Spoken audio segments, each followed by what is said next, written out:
অবশ্যই তো বটে প্রশ্নপত্র তো ফাঁস হচ্ছে না, তো সেটাকে তো বন্ধ করতে হবে। এটা তো সত্যি কথাই।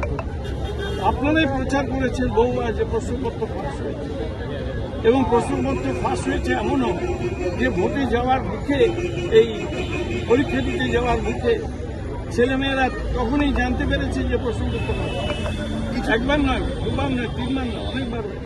মাঝখানে কাছে একটা সরকারি চাকরি পরীক্ষা ছিল, তাতেও নাকি তাতেও প্রশ্নপত্র ফাঁস হয়েছে, আমি কাগজই করেছি।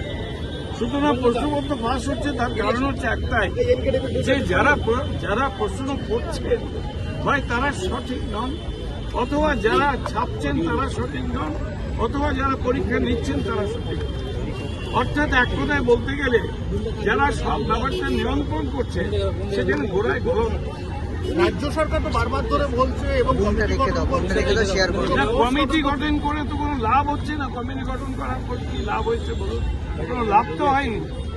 কমিটি গঠন করার পরেও তো প্রশ্ন ফাঁস হচ্ছে। আসলে পয়সার বিনিময়ে হচ্ছে কিনা কেই বা বলতে পারে, কে না বলতে পারে। প্রশ্ন টাকা পয়সা দিয়ে হয়তো প্রশ্ন ফাঁস করিয়ে দিচ্ছে, এমনটাও হতে পারে। চলুন এবারে দেড় দশক আগে যখন পরমাণু চুক্তি